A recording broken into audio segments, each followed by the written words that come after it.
we've unambiguously failed in Ukraine. There's an unwillingness to admit this truth. And if we persist in provoking, as we are doing right now and have been doing for months, frankly, we will eventually get a reaction. And we may not like that reaction. Because let's be frank, we are not prepared for a major war with Russia. But Russia is prepared for a major war against us. We have a problem in this country. It's an infatuation with air power. Air power is the equivalent of sex without consequences. You can bomb or missile attack people on the ground. There's no real response against you sitting in the United States or sitting in Western Europe. Nobody has the air defenses to stop you. You don't really accomplish anything other than alienating and offending people. But it feels good to the politicians in Washington that we're able to do that with impunity. Well, that's worked with Iraq. It's worked in Libya. It works in Africa. It's worked in many places. But it's not going to work with the Russians. This idea that somehow or another we're threatening everyone with the use of this air power. So if you don't do what we say, our air power will destroy you is very dangerous. Because we're now dealing with powerful states like Russia that can respond, and that war can reach us. In other words, the damage won't be limited to Ukraine. The damage will find its way into Western Europe and the United States. So what's really disturbing is that there's no requirement for it. This lie that the Russians are building up forces for the purpose of marching all the way to Paris is absurd. There's no evidence for that. There's no interest in that. They want to settle this thing in eastern Ukraine, but they want to settle it in a way that prevents them from having to refight the whole war all over again in another 5 or 10 years, which is why they won't agree to a ceasefire. And by the way, nobody seems to note that World War I did not end with a ceasefire. It ended after negotiations were held and agreements were reached. And then a date for an armistice, a ceasefire, was set. So we've lost our minds that somehow or another a ceasefire is evidence for a solution, that a ceasefire is evidence for peace. It's not. It's just what it says it is. It's a pause. The Russians are not interested in a pause that will allow their opponents to simply rearm, refit, and go back to fighting again, although that's increasingly unlikely given the very terrible state of Western Ukraine. But nevertheless, that's their position. It's not an unreasonable one. So why not talk to the Russians and then set a date for a ceasefire based on a solution? It's because nobody wants a solution. Nobody wants an end to this for some reason. Now, when I say nobody, does that mean the Germans, the Poles, the Slovaks, Hungarians, the French, the Norwegians, the Danes, all of these peoples want desperately to sustain a war against Russia in Ukraine? I don't think so. But the governments do. And the governments are wedded to this project. Because if they do anything else, it's tantamount to an admission of failure, a capitulation they can't afford, because that puts them at risk of admitting that everything they've been saying for the last 3+ years is a lie. And it is a lie. Russia never had any intention of moving much further than it already has. How many times have we talked about territory and said, territory is not the issue is destroying the enemy. And fortunately, thanks to the brilliant generals that run NATO, the Ukrainians have accommodated them and sent tens of thousands, hundreds of thousands of men to be destroyed trying to defeat the Russians on the ground. But nobody wants to tell the truth. So if you can't tell the truth, you try to keep this going. And simultaneously, Western Europe in particular, Great Britain right now is very close to simply collapsing financially. We're not far behind in the future. The French and the Germans are in terrible shape. So what makes you think sustaining these provocative acts against Russia is going to improve the situation for these globalist elites? I don't think it will, but I think that's what's going on. And I think Trump has simply signed on for it because he has this mentality that bullying people works. It doesn't. It angers them. That's exactly what he tried to do with Modi in India. And the Indians said, thank you very much. We'll leave your system. We'll join the new one that's emerging. Why don't we look at the various things the Russians could do? Because they have missiles now that can reach targets anywhere in Norway all the way down to southern Portugal. Well, if that's true, how are we going to defend ourselves? And we know NATO has said categorically that they cannot defend more than perhaps 5% of NATO territory with their air and missile defense capabilities. Well, what have we completely lost our minds? If they came back and said, well, we could defend half of it, that might be worth exploring and talking to somebody about, but it's completely unrealistic if you say 5%, because the Russians can cover 90% of the area. So why would anybody do this? Again, I think it's the desperation in these capitals, and I think it's this childish mentality in Washington that somehow or another it's their way or the highway. And I think we've now seen in China evidence that everyone has said, your way is unacceptable, we'll take the highway. And there are costs associated with this. More than 40% of the world's population, its resources, mineral resources, oil, gas, everything, lies with this organization called BRICS. That's only going to grow in the future. So you're making enemies of people with whom you'd be better off trading, people who have things you need. But we've chosen the opposite. It's a deliberate choice, and it's stupid, and it's dangerous. And these things are not going to be taken lightly in the future the way they have been for the last 3 years. That's what worries me most of all. I think the Russians have reached the end of patience, or close to it. It seems a bit too mad for provoking a direct war with Russia in this way. But on the other hand, nothing these days seems to make sense. I mean, when the Europeans, they keep signaling that the security can only mean to defeat Russia. That is, when they have these military exercises, they only say we have to deter because, they're going to invade all of Europe for some reason. But when you have a policy of refusing diplomacy, refusing to sit down with the Russians, and only sending weapons, this is the only way of ending the war, is military defeat of the world's largest nuclear power. You do have some mad people, I guess, in power. I don't understand how they expect this to play out, or even this, coalition of the willing just meeting in Paris. They will make no concessions, only to continue the fighting. How do you make sense of this, given the direction of the war? Well, if you go back through NATO, and this is true for when I served in it, it was rare, if ever, that you could get every member of the NATO alliance when it was 19, when it was 22, when it was 26 or 32, to agree to anything. And so you had this habit of establishing coalitions of the willing. Well, you don't need a coalition of the willing to defend Europe. Everybody agrees with that. That's what we thought NATO was about, remember? Defending Europe, keeping the peace. So if you can't get everyone to sign on, it's not because you want to defend Europe, it's because you are hell-bent to attack others. So we had a coalition of the willing for the Balkans, because not everybody signed on for the attacks in Bosnia-Herzegovina or Kosovo or Serbia.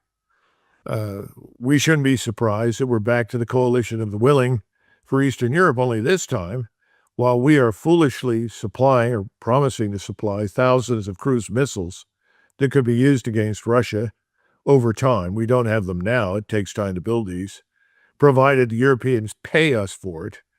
The coalition of the willing is largely European. Now, that doesn't mean the campaign to drag us in does not continue. Of course it continues. There is no sense of the danger right now, and people need to wake up to this quickly. We are dangerous because we have this childish, bullying, tactical thinking. Do what we want or else, and we'll threaten you. What can we threaten people with? Well, if they bail out on our financial system, which is really what's going on right now, people are treating the dollar as a menace, as poison. Nobody wants it because the dollar is a way for us to pass our debt on to others. So that's not working very well. So then you turn back to the only other tool that we have to use, because our economic strength is very limited. Our manufacturing base is being hollowed out, not by the Chinese or anybody else, but by us, the so-called elites, the CEO class, the shareholders, Congress, they've all profited from the destruction of our manufacturing base. So we don't have a lot that we can use against anybody else, so you turn to military power. And that military power is waning. It's waning because it's old. We're still resting on the foundations that were built over 40 or 50 years of the Cold War. Not that much new has come online. And now we see that Russia and China and other states, Iran is also one of them, have developed dramatically over the last 20 or 30 years. And that development should worry people in Washington if they're going to provoke them. There's no danger to us unless we provoke a war. Well, we should look carefully at the capabilities. And if we did and understood the consequences, we'd stop this pattern. But this pattern also extends to the media. The usual collection of retired four-star generals and admirals are coming on and say, oh, the Russians are weak. The Russians can't do anything. We can do this, we can do that, and we can dominate them, and this is the time, and Ukraine can still win. Oh, it's absurd. There's no truth to any of that. But that's being sold. And the American people don't know any better in most cases, and neither do the Europeans, but they need to wake up. Well, I guess, reaching the final stages of this proxy war, my concern is that all our political leaders, they kind of chanted the same thing now for 3 years. That is, Ukraine is winning, Russia's weak, Russia's bluffing, Russia can be pressured, Russia's higher casualties than Ukraine. All of these narratives which seem to have the same purpose, that is to gain public support for a long war. But, they are all fake narratives. Most of them don't make much sense at all. But again, if there's no dissent, there's no accountability. But once the war is lost, a lot of this will be exposed for what it was, just a big war propaganda campaign. So I'm kind of just going with the assumption that there will be some massive escalations now as we're losing this war. Well, why do you see the United States possibly partaking in this? Because I thought Trump's big game was to pull the United States out of this and leave this, dumpster fire on the Europeans. So how does this make any sense? Well, because he and the leadership around him, I'm talking about Hegseth and Rubio and Radcliffe at the CIA, really believe that threats work. They think that you can bully people into doing what you want them to do. That's the essence of what's happening right now in Venezuela. That's what we're trying to attempt down there. Don't ask me to explain why, because I think it's ridiculous, but there are plenty of people that cheer this on. You have something in the United States population, in the electorate, I call it the bombs away club. And every time somebody somewhere in the world is bombed from the air, people say, oh, great. They think, bombing somebody somewhere, whether or not it makes any sense strategically, regardless of how helpless these people may be, is a demonstration of our greatness. And I also see something else that worries me. I'm beginning to see evidence that both President Trump and Hegseth, like Rubio probably as well, are becoming enamored with this thing called air power. And the air power fanatics have been arguing for decades that they can win everything and do everything without any ground or naval support. It's never worked. It's dangerous.